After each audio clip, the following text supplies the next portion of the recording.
Visual Studio 2008 da har qanday kod bo'lagini shablon sifatida saqlab qo'yib, keyinchalik uni yana boshqa modullarda ishlatish mumkin. Bu xuddi komponentlar bilan ishlashga o'xshaydi. Keling, buni hozir ko'ramiz. Demak, tugmani hodisasiga o'tamiz, klik hodisasiga. Bu yerda biron bir kod kiritamiz. Misol uchun message box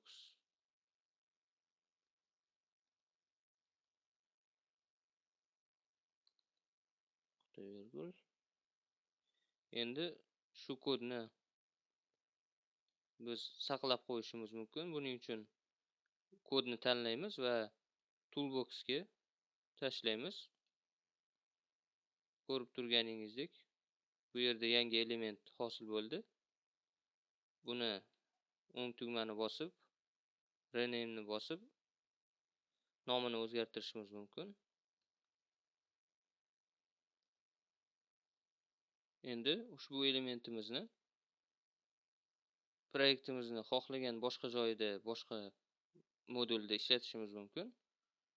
Misol uchun, keling, proyektimizga boshqa forma qo'shamiz. Buning uchun proyektga o'ng tugmani bosib, add ni bosamiz va Windows Form ni tanlaymiz.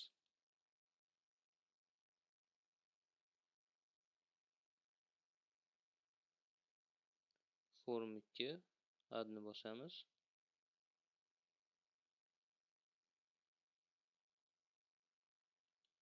Endi formani form load hodisasiga o'tamiz va e'tibor bergan bo'lsangiz, toolbox oynasida bizni saqlab qo'ygan kodimiz turibdi. Bu narsa kod snippetlari deb ataladi. Demak, bu yerdan olib kodga tashlasak bo'ladi. Bu narsa dasturlashni ancha qulaylashtiradi. Endi agar kod oynasida sichqonchani o'ng tugmasini bossak, bu yerda insert snippet va surround with tugmalarini ko'rishimiz mumkin.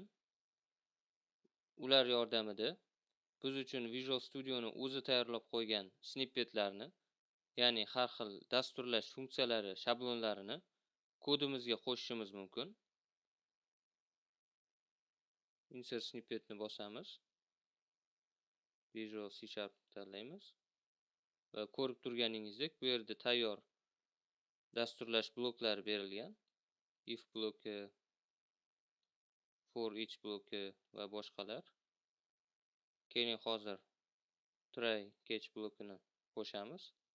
Tanlab turib 2 marta bossak, blok qo'shiladi. Ya'ni bir dona kodni yozmasdan turib tayyor blokdan foydalansak bo'ladi.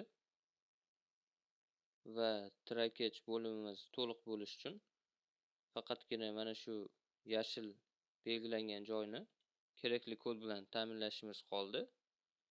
Ya'ni exception obyektini nomini kiritishimiz kerak. Misol uchun x deb kiritamiz. Va catch bo'limida ushbu x obyekti bilan qanday ish qilish kerakligini kodini kiritish lozim. Keling, hozir throwni o'chirib tashlaymiz. Shu message boximizni bu yerga olamiz. Ushbu tekstni o'rniga x obyektimizdan foydalanamiz. x.message. Ya'ni x exception obyekti bu ushbu hodisa ro'y berganda qanday bo'lsa ham xatolik chiqsa, bu xatolik exception obyekti bo'ladi. Demak, x.message degani ushbu xatolikni tekstini bildiradi. Qovusini yopib, nuqta virgul qo'yamiz. Va endi ushbu try bo'limiga forma загрузка bo'lgan paytdagi kod kiritiladi. Shunda agar qandaydir xatolik yuz bersa, ushbu catch bo'limidagi kod ishga tushadi. Visual Studio'ni o'zidagi tayyor snippetlar bilan Tools menyusidagi Code Snippets Manager bo'limi bilan ishlash mumkin. Bu yerdan kerakli tilni tanlanadi va agar ko'radigan bo'lsak, barcha ishlatish mumkin bo'lgan snippetlar ko'rsatiladi. Xohlasak, importni bosib, snippet расширенный fayldan boshqa snippetlarni ham yuklab olishimiz mumkin. Internetda bunday snippetlar juda ko'p. Tayyor snippetlarni ushbu import tugmasi orqali ishlatsak bo'ladi.